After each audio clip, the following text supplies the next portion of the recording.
Like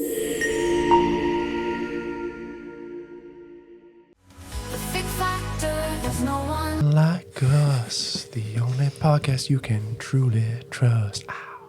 That was my attempt to that was my attempt at like a lullaby version. Welcome to the sleep episode, gang. Do you know which song? If I knew the words, I'd have done that. Like Moon River, wider than a map. It makes me feel so snoozy. So welcome back. You were cool in the gang. Welcome back to the Fig Factor with Hazel McDazzle. What horrible nickname we got for you? Matt Maxipad Maxted. Oh, I didn't consent to that. I'd quit. I'd just leave. Tony, you got a good one? What do they call you? Tony the Terrier. Tony the Terrier, damn straight. Welcome back, guys. So we're doing the sleep episode today. So following on, we've done some really exciting episodes on stress and cortisol and anxiety and libido. So sex was last week's episode, clearly on my mind. So sleep was obviously the next step in the... We're taking it down a notch. Yeah, in the educational adventure. And it's perfect time because I feel absolutely shattered at the moment. How about you guys? So ready for the weekend. Yeah, me too. I feel like I'm never getting enough sleep. And like always, when we start doing the research for these things, I just look at so many things and be like, yeah, that feels relevant. Yeah, that applies to me. I need to improve. Yeah, I've never felt so unhealthy as when I'm researching for these episodes. I'm like, I do all of the things it says don't do. Yeah, I'm like, I know, I'm a really healthy guy, but I start like going through the research and stuff, and I'm always like, oh yeah, that might could be better. Yeah, so room for improvement.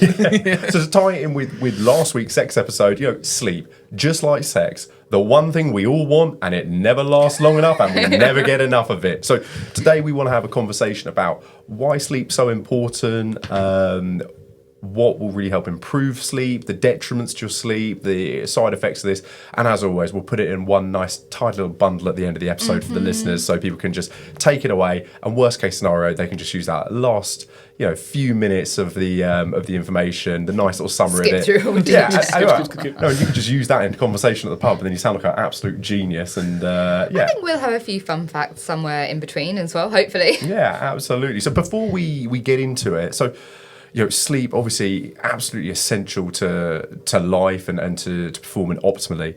And I think one of the biggest statistics that stood out to me is 35% of adults are chronically underslept and not getting 7 hours per night. For those at home who don't know, the sort of target sleep range for an adult, it's 8 hours per night. Now that's 8 hours of sleep. I don't have enough time, so what I do is I lay in bed for 8 hours. However, I can't say it's 8 hours of quality sleep. I just about scrape the 7 do you guys usually. get? Yeah, I generally will try on weeknights. I generally will try and be in bed around sort of 9, half 9, and I'm up again at 5 usually. Yeah, you're an early. Yeah, people always ask me like, how do you do it? I'm like, you don't see me at 9 o'clock at night when I'm there like. It's like, did you ever see the thing, Mark Wahlberg's like morning routine where he's like, I'm up at 3 a.m. and I pray for 2 hours and this and that. And people are like, wow, how does he do it? But you ask people who like work with him and stuff, they're like, yeah, Mark gets up early, but he's real sleepy around 4 p.m. How about you, Tony? What sort of sleep schedule do you get with a new baby? I actually probably get more sort of 6 to 8 hours. She's a really good sleeper. We've been really lucky. My husband works shift work, so when she was little, obviously, there's no one more tired than a new mother. Yes. Because of all that broken sleep, because obviously you can't go through the special stages that you need to get that real deep sleep. But at the moment, I'd say on average, I'm a bit bad with getting to bed. I like binge watching stuff and getting cozy on the sofa. Just one more episode. Or even in my book. I mean, I want to read more. I don't. I watch more. But yeah, I'd say sometimes I can average 6 hours sometimes, and then I might try and go to bed early. But just to get myself cancelled here, you say there's no one more tired than a mother with a new baby. I'll tell you who is. There's someone more tired of the moaning, and that's the dad.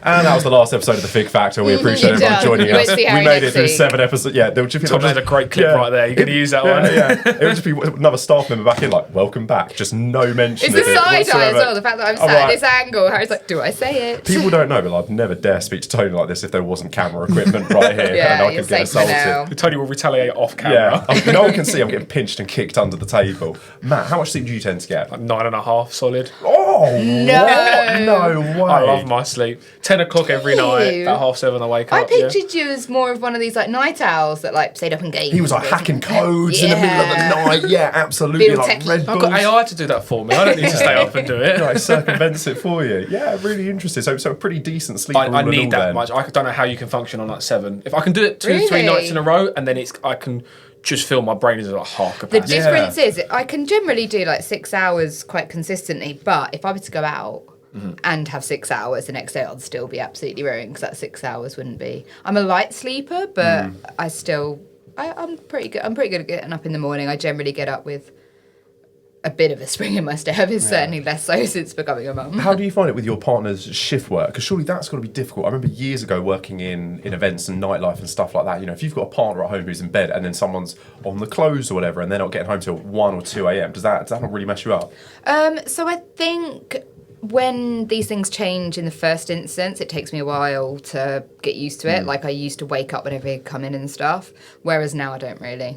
Okay, that's good. You can sleep through it. Like he's always been a snorer as well. So again, he may have stopped, it may have gone down, but generally I've got used to it, I think. Yeah. So I do have an eye mask because he does game and he has his Xbox in our room. So if we go to bed together, sometimes then he'll go on his Xbox and that bothers me. So I've got a nice little eye mask. It's interesting you say that because there are so many, especially when you start, you're in a long-term relationship.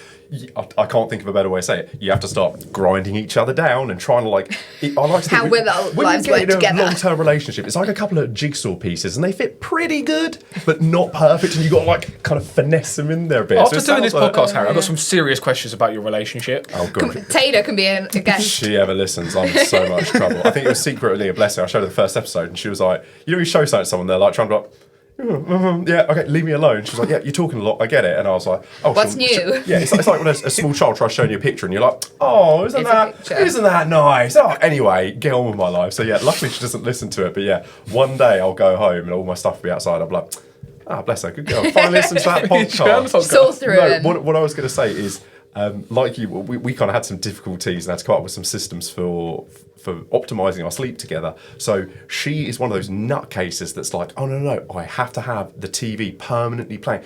Have you ever stayed around a friend's house and they're like, I have the TV on the entire night, and I'm like, I used to when I was younger, always fall asleep and then vaguely remember it might go. I do fall asleep with sleep cast listening. Okay, yeah, cool. But yeah, I completely agree that you have to find what works for you, because also you want bed to be a relaxing space, don't you? That is supposed to be. We've heard the Wayne Rooney strategies of going to sleep. We'll come on to that one in a minute. Yeah, absolutely. I think in a little bit we'll do a deeper dive on some of the weirder sides of it. But yeah, she's one of those people that has to have TV on. And the problem is, it's not like when you were a kid and you had a really tiny little TV in your room. Problem is now, we're like a 60-inch in a room. It's like having a second son in there. So we got a rule now. She's got to watch it on the iPad with some headphones in. That's a good compromise. Yeah, he's got a little headset. And hey, it's not all on my tabs. I get up at 5 a.m. in the pitch black and I literally have to military crawl out of the bedroom with no lights on, and then all my clothes are ready outside of the bedroom, so I'm not walking around at 5 a.m. So yeah,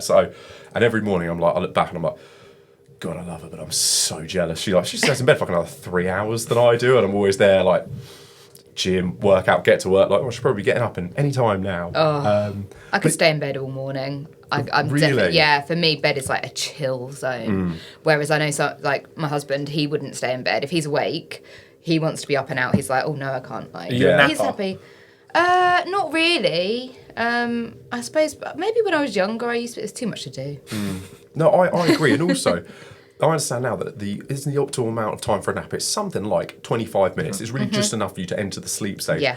Whereas every time I nap, I'll lay down for half hour, an hour, and I just wake up feeling like I've had the worst night's sleep of my life. I never feel better for it. Yeah, you can overnap, can can't go you? either way. It's really interesting when you wake up and you have that amazing nap. You wake up and you're like, I'm on a different planet. Where the hell am I? You're groggy. It's just this has done the opposite of what I wanted to achieve from that nap. Yeah, I read that 30 minutes is the optimum for cell rejuvenation. So it just gives you that boost, I guess. I think I heard this amazing story. I think it was Einstein or Edison or someone fantastic like that. And what they used to do is they'd sit in a chair and they'd hold a teaspoon, and then they'd just have a saucer, a cup and saucer underneath them, and basically sit there with the saucer under his hand with the teaspoons, and just when he just dozed off just enough to drop the spoon that and hear the point. ting, they'd be like, and that was the perfect amount there. Yeah, just between 20 and 30 minutes. Interesting. I want to try it. Matt, you like a lion? Absolutely. Oh, really? What time do you get up on the weekends?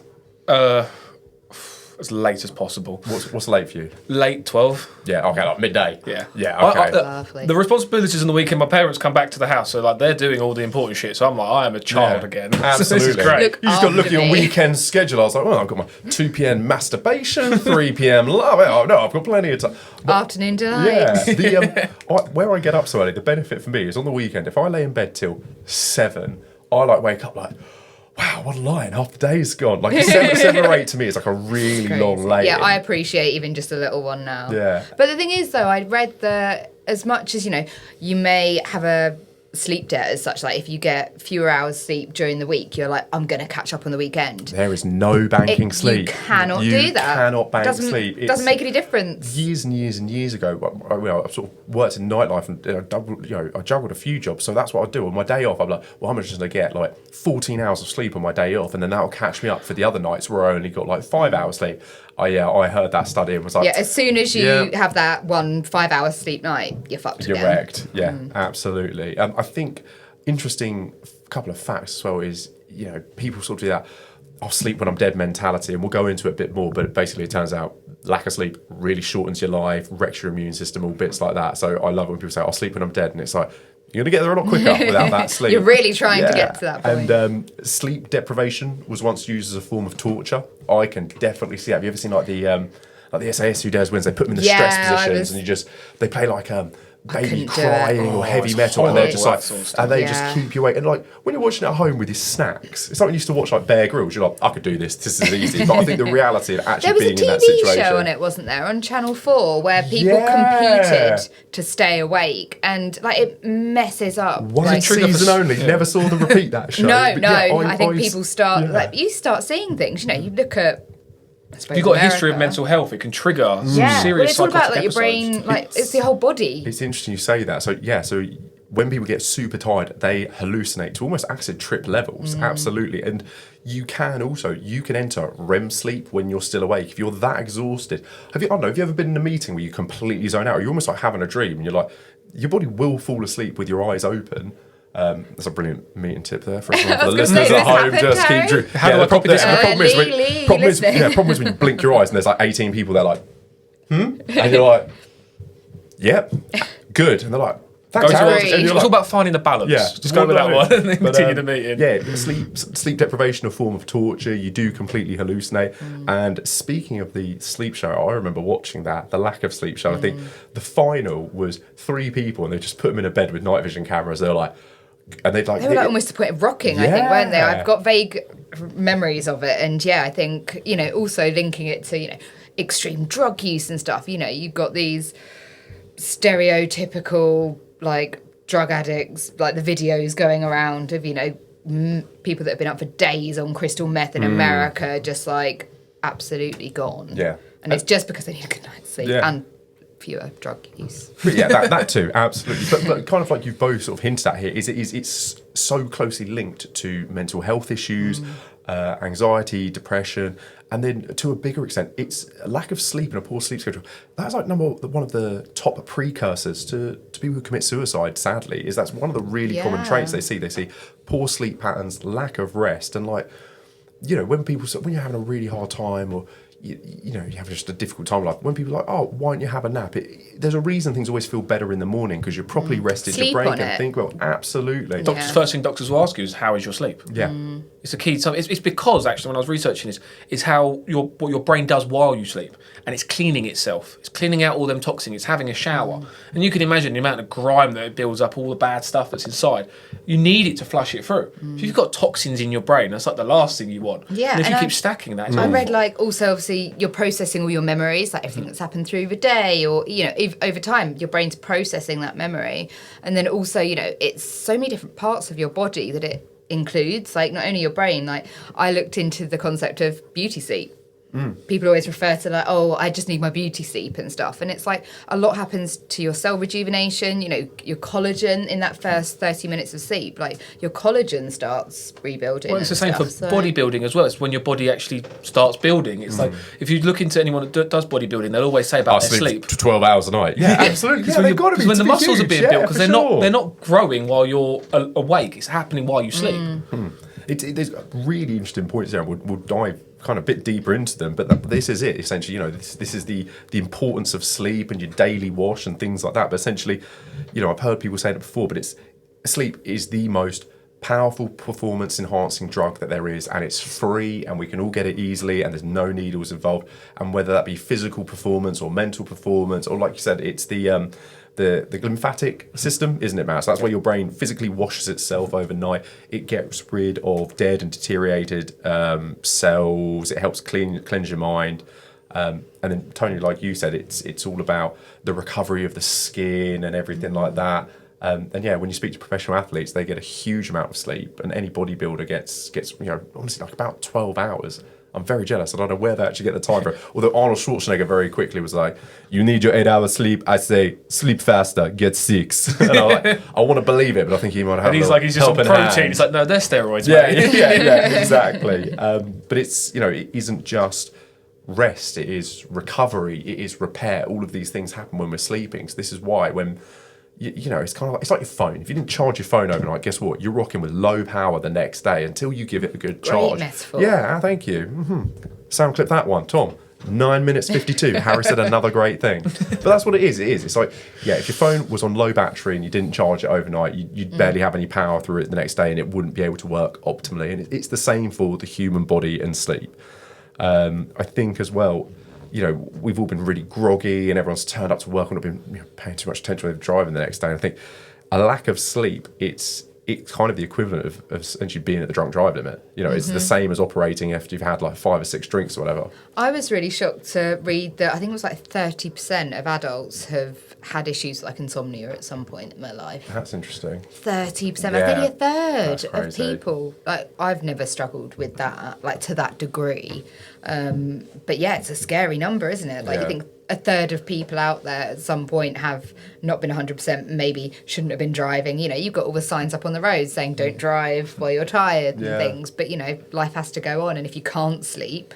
Yeah, but there are so many knock-ons, and as well, it's your immune system is so closely related to your sleep schedule as well, and getting enough sleep. And then just back on Matt's point about, you know, recovery and building muscle and stuff. I'm awful for it. And if I go to bed at 11, I'm like, no, I'm getting up at 5 and going to the gym. But it is already past the point of diminishing returns, because when you're that tired, actually your body would benefit more physically from having adequate rest rather than going and training underslept and without the nutrition that you need. So it is, you know, there are times you do need to back off and just prioritise the sleep, which I think pretty much everyone's really bad at these days. I think it's a cultural problem, because a lot of people view sleep as it's something lazy people do, right? You've got that mindset of, I need to work, I need to work. And it's like, it's counterintuitive. If you keep burning the candle there, you're actually going to be less productive and less efficient. So sometimes you've got to go, right, I'm going to have a long sleep because I need it. There's nothing wrong with that. It's necessary. Because that will improve performance. And I think, we really briefly touched on this the other day when we were out grabbing a coffee, but this is kind of the problem with 2025 and the working culture of probably the Western world, is we all live on burnout culture. Everyone wears that burnout culture like a badge of pride, and like, I know I did for years. Oh, well, guess what? I've already done it today. Oh, well, guess what? I was up at 5 today, and oh, well, guess what? I did this, and oh, guess what? I stayed at work till 6 last night, but then I went home and I did 2 more hours. And actually, it's counterproductive, because after you can only do quality work for a maximum of 8 or 9 hours, absolute max. Yeah. Anything past that, it doesn't work, and sometimes. It's a Thursday. I like to have everything cleared out for the weekend. So if on Thursday I'm like, there's still a lot to do, I will just stay at work till it's done. It gets to 6:30 and I am typing about an eighth of my regular speed. I'm rereading things and just noticing constant mistakes. And actually, instead of me pushing myself forward for another 2 or 3 hours, I would have been much better off if I had gone home, got a really good night's sleep. Yeah, think about the actual work you're going to get done. It's going to be tiny, and actually, is it really beneficial? And exactly that. And the quality of work I do when I'm that tired, because I know I'm so tired and fatigued, I can't touch anything that's really high priority or takes a lot of mental willpower. You haven't got the brain capacity. I do. filler emails, easy replies, yes, no. I do things that actually don't move the needle. It doesn't move us closer to the goal. It doesn't move us closer to the target. It just allows me to feel busy and feel like I'm doing something. You can say you've tried. Yeah, but am I doing productive work? No. And actually, my partner's great at that. She's constantly just like, she'll come over, and if I'm there at like 8 at night and I'm tapping away, she'll just be like, shut that. Yeah, just, are you doing good work right now? And I'm like, I've been flicking between 3 spreadsheets for like 20 minutes. She's like, not put it knowing down. where to start. Yeah. That's the thing, isn't it? And I think that actually that point is very much proven in, globally, how many trials and pilots and stuff have been going on with the 4-day work week.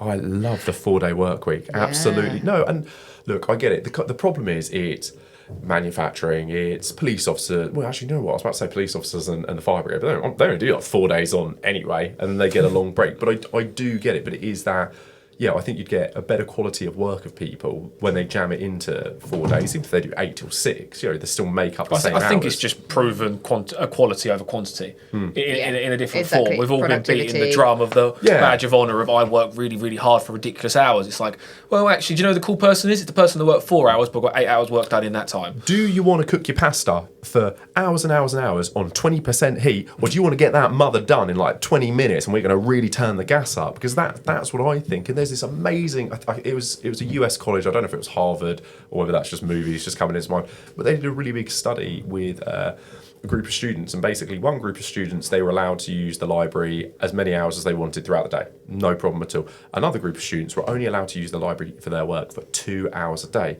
So in theory, people might say, oh, people who are there all day will get more work done, but they didn't. People turned up like, oh no, I've only got 2 hours. I've got to really prioritise. I've got to really crack on here. They did as much work, if not more, than the people who had access to it all day. And then I remember doing like a university dissertation.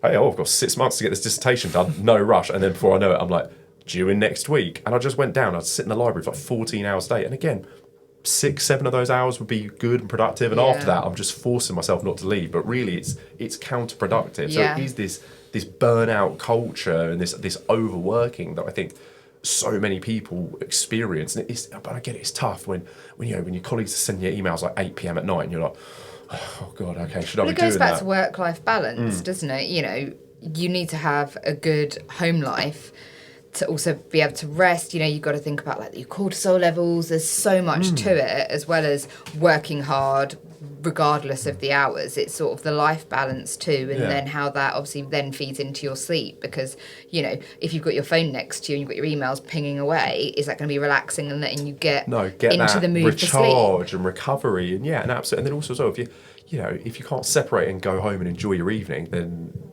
then it just makes your next working day even harder because you've not had a break from it. So I think it's the thing that everyone always chooses, like a triangle, isn't it? It's like social life, work life, and sleep. Everyone always chooses sleep to kill off. It's like, I'll just have less sleep. I'll go out, drink, and I'll go into work early, but I'll just kill the sleep. And it's like, well, that's the thing that's actually the worst thing. You should just take a sacrifice in other areas of your life. Sleep should be concrete. Get your sleep, that's it. Everything else can work around your sleep. Humans need routine. I think that's another thing as well. We've all said roughly what sort of time you go to bed, but so many people don't have that set in stone. They can, change here and there. Absolutely. Obviously the weekend, sometimes if you go out, but I think routine's a big thing. I think that's why shift workers are paid more. They are paid more because they accept and they know that I'm taking years off my life here. That's a really big part. And I think, obviously, your partner does shift work. My brother does some very high-level shift work as well. And in my mind, I'm like, right, if you finished at 2 a.m., then you must stay in bed till 10 a.m. or, vice versa. Oh, if I'm on a night shift, I'm asleep in the day. They don't get that adequate amount of sleep, and they don't just because they're also trying to claw back some sort of life balance as well. So sometimes I'll speak to him. He's like, "Oh yeah, I had a whole 3 hours." I'm like, 3 goddamn If you I wouldn't. No one would be able to talk to me if I had done that. Even though I got more than that with the baby. Yeah, absolutely. So it is really tough. And again, like you're saying, Matt, probably this year is the first time that I've woken up feeling a bit ill in the morning and been like, it will be of more benefit to my body to not go and train, but just to lay here and have an additional 90 minutes rest. That would be more beneficial. But again, it's that just constant like whipping yourself mentality, because I don't know, I think I think hard work is so important, but I do think there is a bit of a misconception that just whipping yourself constantly into just pain and sacrifice and hard work, actually it doesn't breed the best results. Yeah, like you say, it's the first thing to be compromised, isn't it? Speaking of compromise on the sleep, so what is the weirdest thing you've done super tired, Matt? Weirdest thing I've done. Weirdest thing you've done super tired or sleep deprived or... I think mine's just putting on work stuff when I'm not going to work.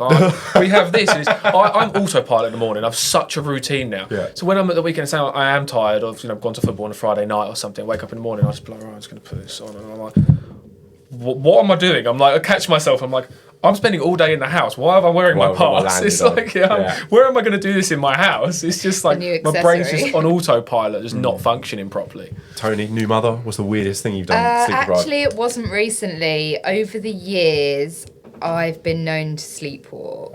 Not to the extreme of some of the stuff out there online, but when I was a kid, I freaked my parents out because their door was ajar and they were both in bed apparently, and the door just slowly crept open and they were just like, what the fuck is that? And I was apparently on all fours, crawled in. They were like, Tony, you okay? And I stood up and just walked out and went back to bed. Oh my God. You've seen, the original Exorcist where she like comes down the stairs like that's not, I'm like, oh my God, killer! My partner, we'll come on to this a little bit more as well, but obviously, stress and anxiety, it really disrupts your sleep. So when we're going through a difficult period of transitionary period in our life, my partner's sleep is affected really badly in the worst way that you can possibly imagine. Is it physical? Literally, we'll be lying there completely asleep, and I'm trying not to make this too loud and burst people's eardrum. Okay. But literally, we'll be lying there completely asleep. No, she'll be like this. It's on the ceiling! It's on the ceiling! And like she'll scream, but to a blood-curdling level. Like she'll audibly scream, or she'll be like, "It's on the ceiling! He's there! He's at the end of the bed!" And like first few times when we first started dating, a few nights a week, she'd say over, didn't feel it, didn't have like experience it. It was casual. We moved in together. She got a new job. She was obviously super stressful. I'm literally being woken up in the middle of, he's on the ceiling, he's on the ceiling. We lived in a house with rats as well, and I was like, the rats are here in the room. My and God, I'm like, where? And then the worst thing is she then just go like this. You try, honestly, you'll be like, fight or flight. Try going back to sleep after that. And she'll be screaming and pointing. And the worst thing is, we've been together a few years now. Luckily, it doesn't happen that regularly. But the problem is now, if she screams in her sleep, I'm just there and I'm just like, shh, shh, shh, shh. So it'll be like the boy that cried wolf. One day someone will break in and I'll be like, shh, shh, shh, shh, shh, we're fine. So that's pretty, I've had my husband over the years, he's a snorer. So like I mentioned earlier, I think I must have gotten used to that. But he's had some pretty vivid dreams over the years to the point that I've been slightly punched in the stomach before where he thought I was some attacker. And another one where he actually thought he was protecting me and he essentially army rolled off the bed with the duvet because he thought he was sort of jumping in front of me getting shot or something, and I'm lying there like, what the fuck? Was not happy. Really bad nightmares because obviously it's something going wrong in your brain is something linked to, can be a first sign of like dementia and Alzheimer's and stuff like that. Obviously, hopefully further down the line. Cheers for that. I'll bear that in mind. Thank you for planting that seed. But other big bits that happen, when you're not getting adequate sleep, like we've already spoken about, it's your IQ drops, or in fact plummets. Your IQ absolutely plummets. It's so hard to stay focused on concentration. Anything. Yeah, exactly. I noticed my concentration really drops. Someone will have a conversation with me, I'm like, just say that again. Start again. Just say that again. And then just like, at the end, just give up. It's like, this is not working for me. And it's it's that memory loss and brain fog, which is why in my circles, people are, go holiday, go home. I'm very well known for going home. I'm like, no, I'm going to get an adequate night's sleep. Really? I've got friends where they'll go out on a weeknight past midnight and they're like, but she's got a day at work tomorrow. I'm like, what? And you're going to go to work literally on like 4 or 5 hours sleep? Yeah. I mean, we've all done it from time to time. Like when we were chatting in the office the other day, we were saying about there's always that dreaded time, we've all been there, where you come out of a club and the sun's come up and the birds are tweeting and your body's and just like and it's all about like, I can never say it, your circadian rhythm, and I think that's a big thing that we should absolutely. So circadian rhythm, and it's like you said, when we linked it to shift work, is your body has a natural wake up and go to sleep time. And you should try and keep that as consistent as possible. And then what's great is you do it for a while, and you're tired in the evening, but your body will naturally wake up before your alarm because it knows it. Whereas that's the problem when you're messing it up, or you're consistent Monday through Friday, and then Friday, Saturday, Sunday, you're out getting twatted, and then you're messing up that sleep rhythm. But it's also based around like daytime and nighttime, so it goes back to the light. Obviously, I know we've loosely touched on blue light, but that is apparently it. And I even heard something about, in theory, as humans, you're not supposed to eat when it's dark. Obviously there's sort of like research about eating before sleep and stuff. But and then also, you know, when you have a baby, depending on how they sleep, you know, they need help to learn to link their sleep loops together. Interesting. So they, like, even if they might start stirring after, depends on the age and stuff, but can sleep for like 45 minutes, and you're like, you should be sleeping longer. And then sometimes they just need that help because it's that sleep loop has finished, and actually they need another one, but they're not quite syncing them together. That's really So interesting. yeah, I thought that was when obviously when April was little, that actually they had, like, sleep is learnt, but also the circadian rhythm is internal, like it's a human thing. That's really interesting. I think as well, there's some of the other weird, maybe lesser known side effects of a lack of sleep is weight gain. I know we said about muscle repair and everything like that, but it not having a good circadian rhythm, a good sleep schedule, it really messes up your hormones, and that's why, you know, it really impacts on weight gain, and then things like less collagen production, like you mentioned, so more wrinkles. It means you age as well about. And everyone says it, right, when someone doesn't sleep and you can see it in their face. Yeah, it's like, that's some how. people get really puffy eyes, don't they? That's one of my best friends' like catchphrase. Every time I see him, he's like, "Oh, you look tired." I'm like, Oh, "What a weird way to kick me when I'm down." Thank you. Good to see you too, fat boy. Oh, the love. And like we said also as well, like micro sleeps, going in REM sleep when you are awake. And then another really interesting one that we briefly touched on, and you know, when we talk about, okay, then the weekend comes around, is alcohol helps you get to sleep. It can make you sleepy. However, it is horrendous sleep quality. And people with the Whoop straps, they say like so many of them quit drinking because they see when they've been drinking, their sleep scores and statistics are basically the same as when they've been ill and stuff like that. Like, it's really, really knocks it Crazy down. bad. Yeah, and I think the booze prevents you from getting REM sleep, which is that really restorative part that you I need. always say, like, I feel like 60-70% of a hangover is tiredness. Yeah. Because quite often, if I, like, especially when April was a baby and things, if I was that tired, I'd almost feel hungover because I was just so quite sleep deprived. And I think it's such a big thing, like the quality of the sleep when you're drunk. I've got a certain limit. I think it's probably 6 beers and over. That point, the sleep, I'll be up throughout the night constantly, Really? just getting up, just like so restless. Yeah. No, but I'll be tired and I'll pass out initially when I get to bed, but then I'm up 3 hours later. I'm still pissed. That's I keep true, getting actually. up, I've keep been up, getting like, up. or need a drink or whatever. Like, you don't get into that deep sleep. Not good sleep at all. So you're dehydrated, you're running on no sleep. It's just no wonder you feel fun. like crap in the morning. Yeah, and that's why that's Regret half and the reason. shame. Yeah, well, that's half the reason why you're so tired the next day. And yeah, you know, when you say regret and shame, is that anxiety? I love the term. I know some people argue with it a bit, but you know, it's not something I ever deal with. I'm not an anxious person, but yeah, when I've been drinking, honestly, I'll wake up every hour of the night like, oh, should I have said that? Oh, did they think that funny, or was that a bit of a dick move? Oh, I shouldn't have left so early. I should have stayed longer. It was that person's birthday, and I just emotionally beat the shit out of myself over things that like no one even thinks about. But I do think that is that downside of drinking and that anxiety that comes from it. For sure. And on that as well, I think, you know, it's 2025. A lot of people don't drink these days. They enjoy other substances. So I think weed as well, that's another one that people think, oh, do you know what? Smoke a joint and go to bed. It really helps me sleep. Well, it helps you fall asleep. But again, it stops that REM sleep, which is that really restorative part, which means, you know, when you're a heavy smoker, no dreaming, no memory retention. And then we were talking about this the other day. It's really well known that when heavy smokers stop smoking weed, the REM sleep comes back, but like where you've suppressed it for so long, it comes back with a vengeance. From personal experience, absolutely. it was wild. I didn't realise this at the time, and then you stop and you're like, wow, this is incredible. But at the same time, I was fortunate. I didn't have any negative dreams. It was quite an enjoyable experience. I'm like, I might start cycling this.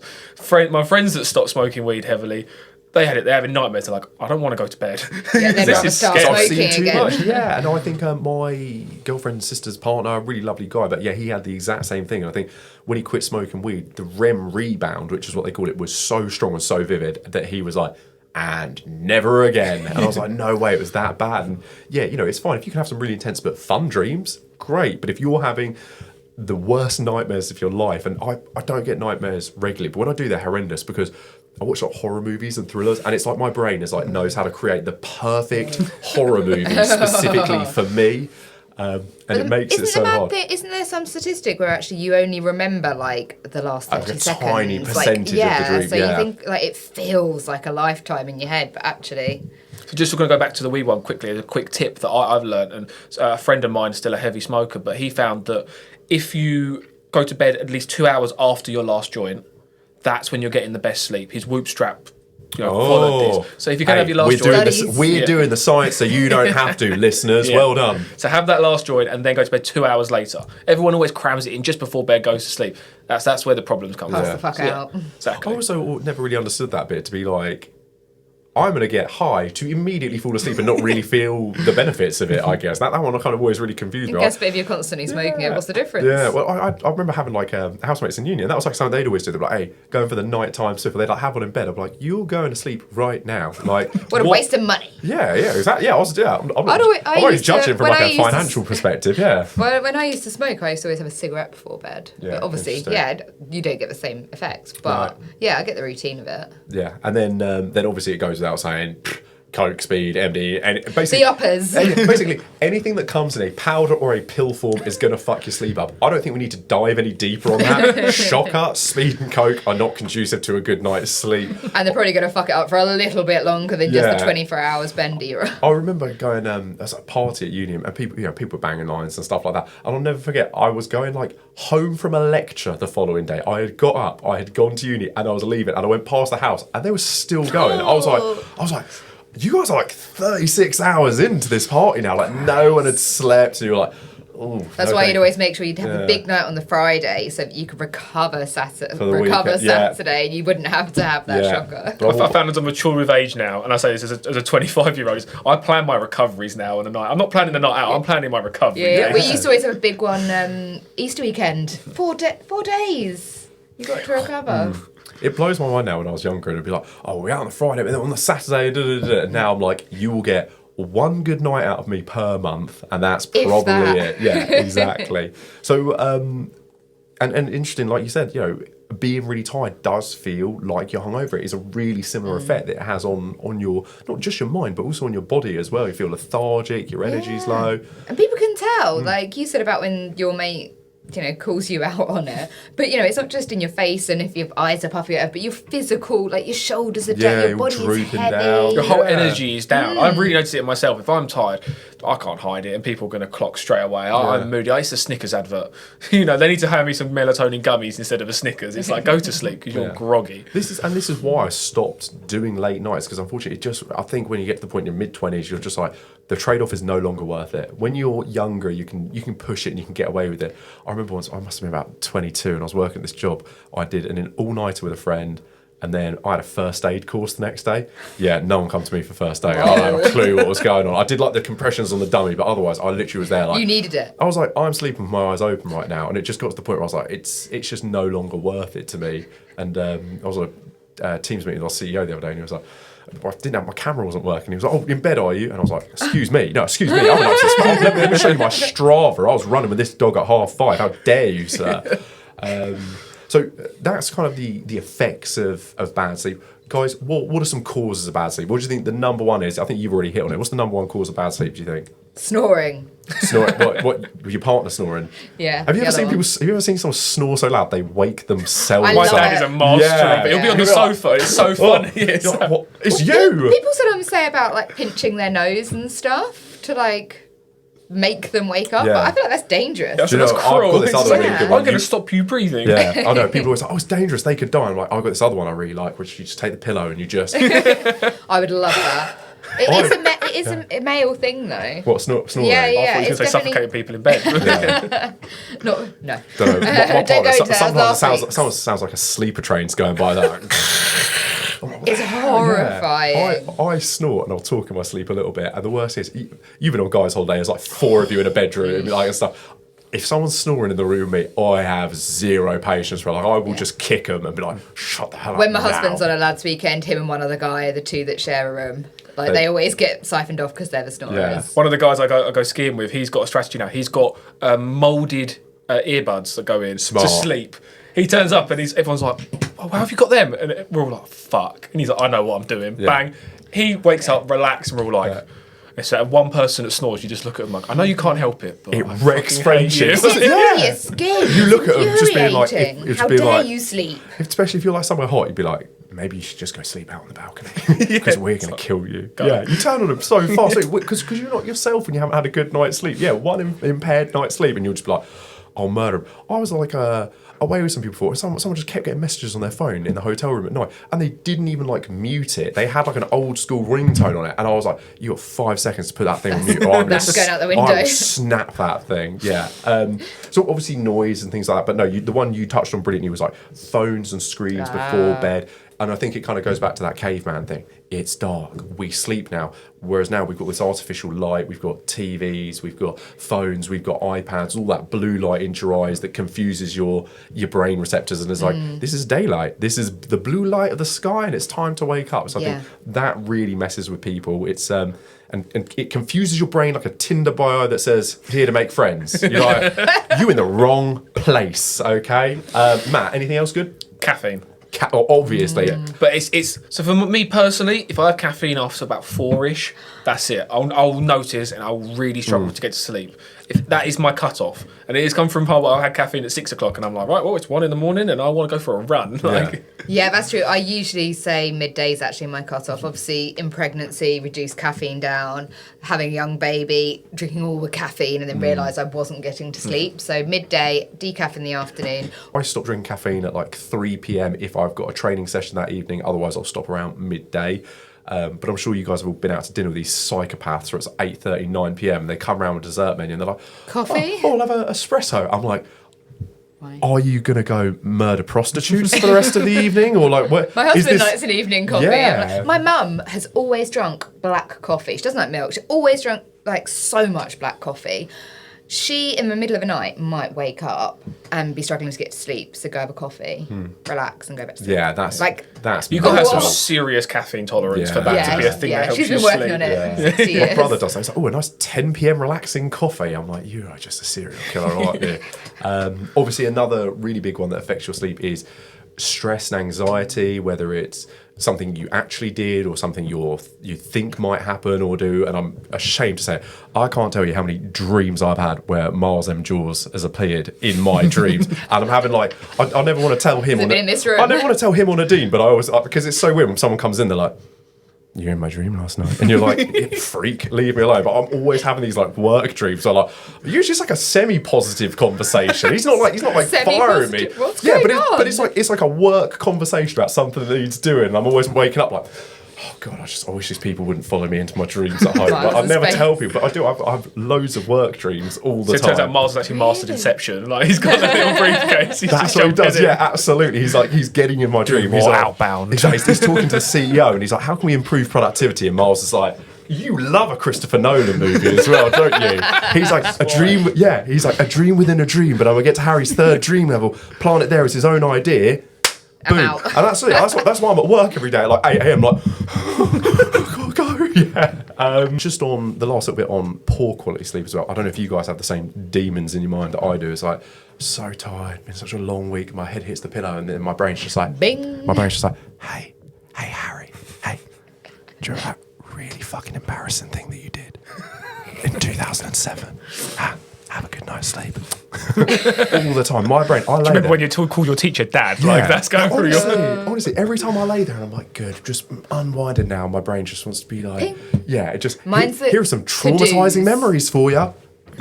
Well, sleep tight, I'm going. I'm like, fuck you, brain. You know, Mine's always the to-do list. Really? It's always like the to-dos of life, work and everything that my brain starts rejigging and like, what have I forgotten? And chances are I have forgotten something. Yeah. So have to do something with that. Like then I'll get up and get on my phone to order something or whatever to yeah. remind me. Matt, do you get those thoughts? Those intrusive nighttime thoughts? 100%. Yeah. So Sunday evenings are pretty rough. I'm like trying to think about something else, especially when we're losing the football as well. I can't distract myself with that. It's like your football team shit. Here's an embarrassing Yeah. memory as well. It's just like, What really helps? I get those intrusive thoughts all the time, and sometimes I'm like, "Are you trying to get me to kill myself, brain? Why don't you just leave me alone?" But it's always like, "By the way, here's that horrible thing you said to that person 10 years ago that you've never quite gotten over or something." And I'm you're like, not doing anything else yeah. now, so I'm focus like, on cheers. this. But the thing I've found that helps a lot is to do it with therapy session here, H. But it's to look at that thought and think, okay, that's a thought that's happened. I'm not going to listen to it. Whatever Yeah. it's happened, let's put it in a little box and you can fuck off over there. Yeah, absolutely. I had a sleep cast once that described it as falling feathers. So if any thoughts that float in, that's just good. think of them as floating Just let them away. pass Some of those through. feathers are That's covered quite in nice. shit, and he's just like, Yeah, let's yeah. move them to the side. I like what you said about putting in a box. I do that a lot of my feelings. There's a box, and it's right. This at is the, why there's men. It's right at the bottom of my feet, and I just jam these feelings down. And I put it. Is it getting full? And it's pretty full. And then sometimes there'll be some poor traffic warden, or there'll be something not in stock at a shop, and that person gets lit the fuck up. But Or an air steward. yeah, but I'm working on it, absolutely. The other thing that I think that really helps me, and we'll go over some nice techniques for helping improve my sleep, is I think you said like the sleepscapes. I like I get the iPad and then you do like rain noise for like an hour. Rain on tent or rain on tin roof is like my favourite. That one's really nice. I do like sound of the sea. I like the sound of rain as well. But also I've started listening to some just on like the iPlayer apps and stuff like that, and Yeah. it's just like a little piano. It's quite jolly, Yeah. but chilled. So That's yeah. nice. There's the other thing I love is when I'm going to sleep is there's a YouTube channel called The Outdoor Boys, and it's this. Oh, he's so good. It's this super, Why have I heard of this? PC, really lovely, really clean spoken kind of Canadian or Alaskan, somewhere in that room. And he's, hey, it's Luke from The Outdoor Boys. And basically, what he does is he just like goes into the wilderness of Alaska or Canada or something, and he'll just like Super wholesome. Yeah, never swears A or bit anything Bob like Ross that. He's style. always Love a bit of Bob Ross always before so bed. positive, and he'll go out into the complete wilderness and he builds a fire and builds a shelter and makes some food. So and he sees a bear and he's got this little gun that honestly it's like it's not going to kill. It won't Yeah. kill a fly, and he's like, there's a bear. Yeah, no, I We're like a bit of wolf Bob Ross tracks before here. bed I'm for like- doing that. Yeah. You know, sleepy little tree, feel stone. But it'd be like watching him make his little camp, and also as well, I feel like it's like the Bear Grylls thing. There's something so comforting when they're out there and you're in there, and I'm like, oh, I'm fine. I'm not sleeping on the He's floor. like, in it's snow. minus 30 and the Yeah. condensation's freezing, and we're like, oh well, that looks fun. But he has to do things like thaw the ground out because it's literally snow covered. So he's got to like thaw the ground out. So you're that it's watching got- this? You're not just listening? I So it's I blue light. start watching it like this. No, I put that brightness all the way down on it, so I can just about see it. But I'm just like, and just when the eyes start feeling heavy, I just tap it off and just get it gone. Nice. But guys, so there was some really nice bits there on detriments to your sleep, why it's important, some of our own very intrusive thoughts that creep in there. So, Matt, what are the benefits of a good night's sleep? Let's make it positive. Why is a good night's sleep so helpful? What are the benefits of it? What are we going to get from it? Lovely clean shower for the brain. Yes. That's it. Imagine you're rolling through dirt all day, and you have that shower, and everything's clean. You smell Is there nice. anything better It's just- than waking up in the morning and feeling refreshed? great. When you actually, like, it Oh. doesn't happen very often, but when you wake up and you think, that was I a had a good night's sleep. yeah. I Ready think to- we're you're ready to hit the sounding day, our yeah. age now. You're ready Do you to ever hit get the that, day Matt? running. Yeah, every night. Yeah. Because it's 9.5 hours. Yeah. That's why. Tony, any benefits to what are your big benefits from a good night's sleep? I think I can take on more in the day, be more productive. Mm-hmm. I think, there's always curveballs with work, stuff coming But up, it a little boosts baby. But I productivity can, and creativity. Yeah, and I Yeah. can, you feel ready for a challenge more. Like, the curve, if you already have a lack of sleep, you're feeling demotivated, deflated, and then something happens, you're just like... It's like a shield of armour, and things fly, and it bounces off, and you're just And like, you I can smash you're through just more anything. Walking on capable. sunshine. It's like that. Yeah. Everything capable of around you's on dealing with fire, things. and you're like, Absolutely. I think as well, LeBron James slept from like 10 to 12 hours a night, so there's that huge improvement on recovery and athletic performance, everything like that.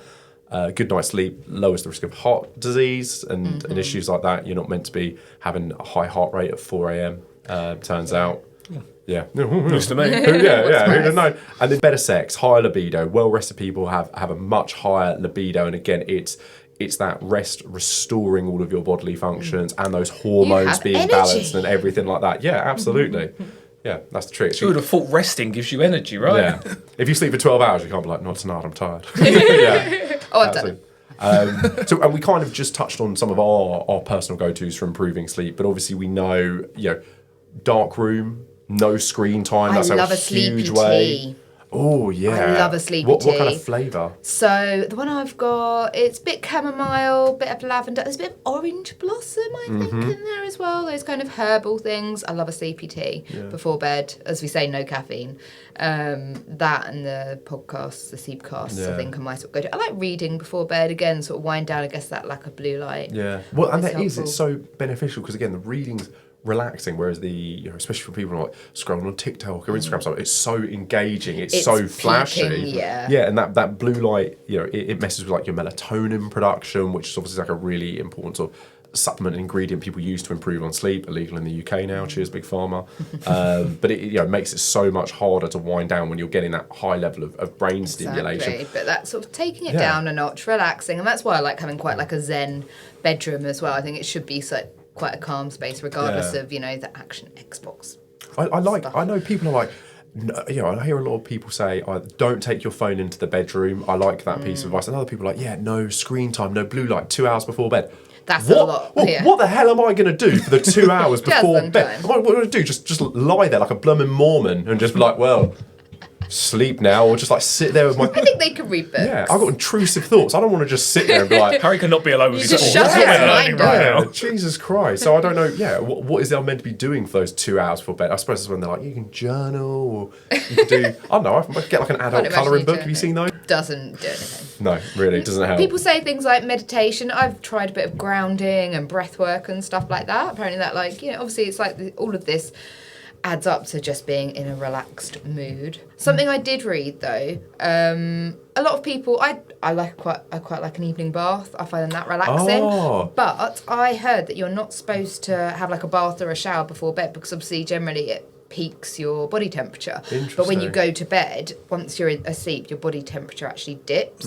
So obviously that's why a cool room does help. Yeah. But actually, you shouldn't do that, because then your body's got to work harder to get it down cool. to that level. So and actually, on that's not great. Like the environment of your sleep. So a good cool room, nice and quiet, no light, and then like nice bedding. I was one of those weirdos. I slept on a mattress for probably the better part of a decade, where it felt like a bed of nails, and it wasn't until my partner now came over, and the first time she stayed, she was like, "What the hell is this?" Grow I was the fuck up. Yeah, I was like, "How dare you?" I was conceived and born on that mattress. Okay, this mattress is a family heirloom, regardless of how much it's poking me in the back. Yeah. So finally, I got a new mattress. I remember the first time I laid on it, I was like, "Is this a cloud?" I was like, I couldn't believe it. Yeah. So. Consistent sleep schedule, a good sleeping environment, magnesium is really good. I thought you were going to say different then, but masturbation. Oh, Matt, please, fire away. Please take us through your nightly sleep routine, Matthew, please. That is for a different episode. Find us on OnlyFans at FigFactor. You've got to pay for this podcast somehow, right? But I think everyone knows that is a good way to help improve your sleep.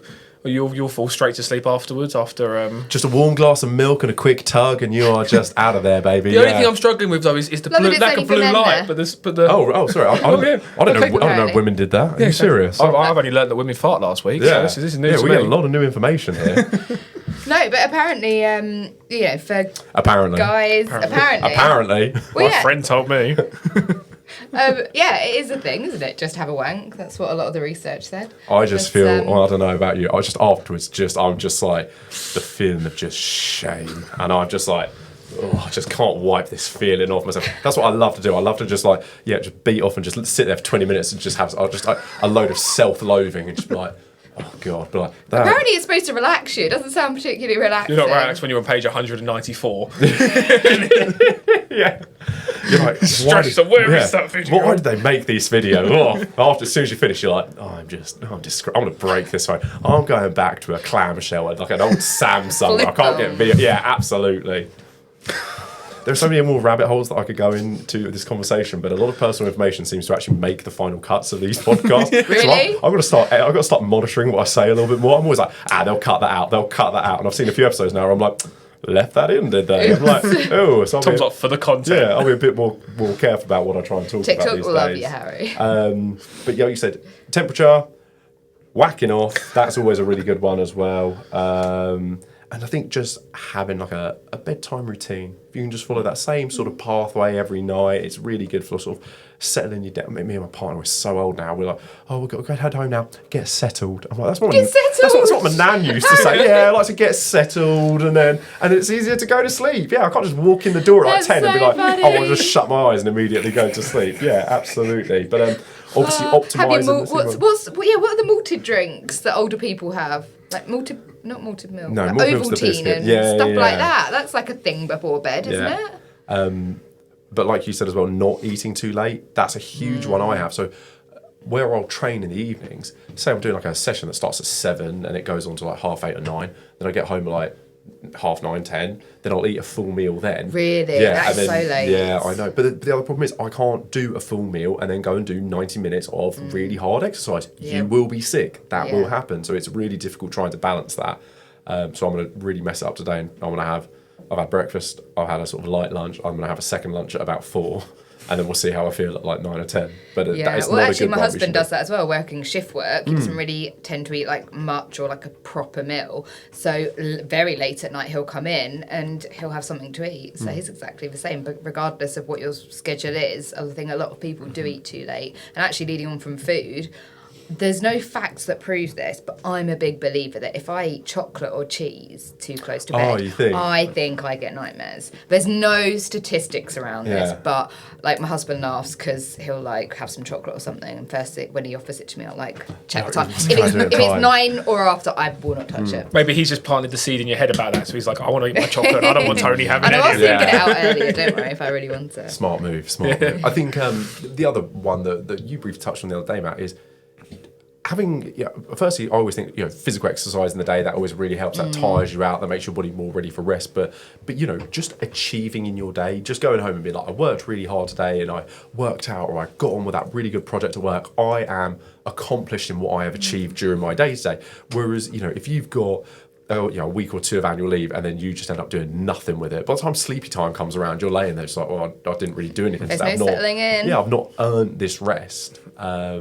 I find it's a massive one. Once you earn that dopamine release you have during the day for achieving what you want, your cortisol's low, you just feel great afterwards. Yeah, you feel like a winner, and you're like, I've really achieved it. I've really done everything I need to. So, Tony, you've got some sleepscapes, and you've got some nice sleepy teas. Sleepy tea, wind Matt, down. page 145 of Pornhub, and Jesus, I'd love to see his phone and just be like, God, there's like 16 tabs open here.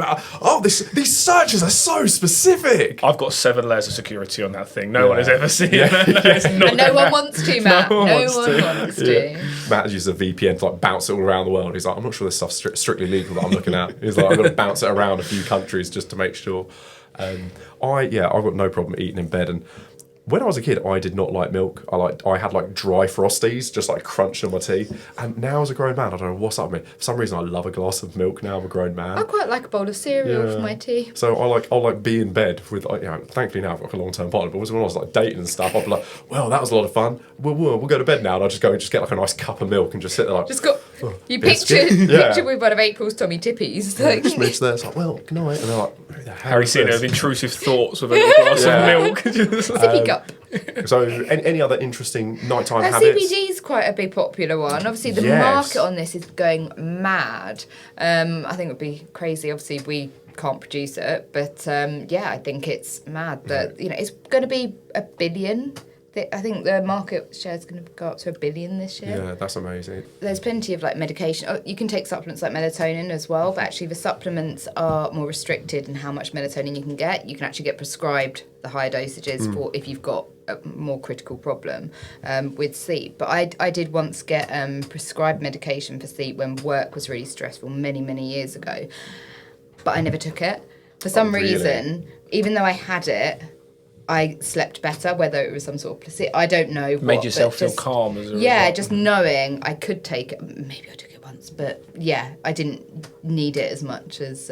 Well, I found with the supplements, you can build bad habits if you become relying on it. It's like relying on energy drinks to get your energy. It's like there's a root cause here that needs to be addressed. It's just like if you're having to use these all the time, as soon as you run out of stock of those, you're stuffed. Like you're ruining your sleep. I think it depends how debilitating it is as well, though, because obviously if it's something subtle like a little magnesium drink that you can just have before bed, in that routine, I think But they help routine's a the big part of it. 1 or 2%, don't they? It's a little thing. It's the taking something that if you don't have this, you will not be able to sleep. And that's when you're getting problems. Yeah, exactly. Like there's some really like strong stuff. Like I say, like 30% of people have suffered with some sort of insomnia.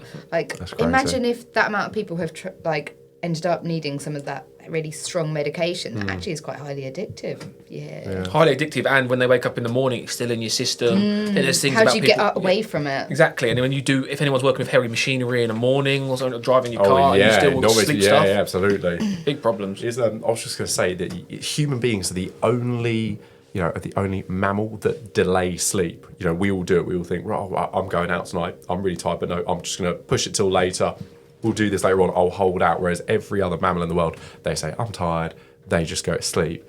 And I was just looking on my phone. There was a really brilliant show. I can't remember what it was, but Timothy, look it up for me. What is the disease that people have when they just fall asleep like that? They can't control it. Narcolepsy. Is it narcolepsy? Yeah. Is it narcolepsy? Moulin Rouge. There's the guy that just passes out. Yeah, in there's. Moulin Rouge, I remember years ago, seeing. I think there was a Channel 4 show, and literally people are there, in TK Maxx, and it's just going down. So apart from them, humans are the only mammals that don't fall asleep. And I was like, what a hilarious but awful disease to suck. have. It's just exactly. You can't commit to anything. Imagine the awkward places you can fall asleep, Yeah. like public toilet. How many times? Horrific. Yeah. Imagine how many times you'd actually not you'd pass out and then you'd knock yourself out, just go Yeah, flat. that's Or what cooking they at do. home, how dangerous that is. You Wake can't up, have a be on driving your own. license. Wake I up, the guess. house is full of smoke, and you're like, there goes that carbonara. I find it hard enough. I don't have any of these problems. I've had it enough times where I've been on a really late night out, going from Ashford, to my home train station. So many times I'm like, right, 2 more stops. Do you not put your alarm on? No, I missed it. Yeah, I'm like, here we go again. And then I've got to try it again back the other direction. I'm like, right, don't overshoot it again. But yeah, to be one of those people where they just have no control, they just completely drop in public must be absolutely. Do you think they feel rested afterwards? I don't. No, think so. I don't. I think you How do feel you think pretty they embarrassed. sleep?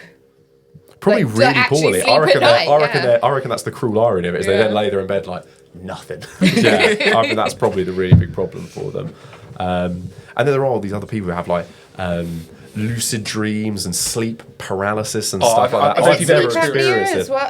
Sleep apnea is Sleep apnea, breathing. Oh, Yeah. that's the nose. Yeah. That's basically what causes snoring. Because you get those Exactly. big machines that can deal with Yeah, that. or Can't people get you? a mouthpiece and Yeah. I think depresses the tongue. Yeah. I Have remember you hearing- guys had sleep paralysis before? Is that the one where you see something? You see your dreams you're- physically, you but wake you're up before frozen. your body wakes up. Yeah. I'm always like, Oh, whenever people tell me about no. that, I'm always like, you lying. We're not giving you enough attention. But they're like, no, but I could see it, but I couldn't move. And, I've heard oh my this. God, yeah. I personally experienced it once. I woke up and I was like, there was something at the end of my bed and I could not move. I could not scream. And I was like, you know what? I'm just going to ride this out. So I just closed my eyes and tried to forget. But I left before the morning, so I don't understand what you're moaning about. But guys, it's been great as always. So summarising our findings from the sleep episode. So basically, sleep improves every single possible metric of your life: your brain, your body, your sex life, your skin, your mood, productivity, everything like that. Conversely, a lack of sleep wrecks your mental health. It messes with your hormones. It makes you fatter, dumber, moodier, and generally just less fun to be around. On the contrary to common belief, alcohol, booze, drugs, not helpful or conducive to a good night's sleep. And look, we all know we should be doing dark rooms, no screen time, some good supplements, and a good bedtime routine. I'm sure people won't do it, but if you could just implement a little bit of that, how much more could that improve your life? Absolutely. Very well said. Exactly. And then, try getting 8 hours tonight, or if you can't, take a page from the book of Maxted and just feel yourself, and maybe that'll help you doze off a little bit. I mean, the Max 10 stands for something. Let me tell you. And then, like I said earlier on, think about it as your brain's like a phone. If it's running on low battery, it's going to be limited on features, and you can't rely on it for the whole day. So give yourself a chance, a fighting chance, and at least put some decent charge into it. Hopefully the people at home found the episode interesting. I think it's a great topic. It's something everybody does, sleep. And hopefully there's some good information in there for people to share with their friends and family at home. Max said, anything to add before we go? Nope. Good, nice and concise. Tony? Look after yourselves, I guess. Look after yourselves. That's the take-home message. Guys, give us a shout. Let us know what you want to talk about on the next episode, and we will catch you on the flip side.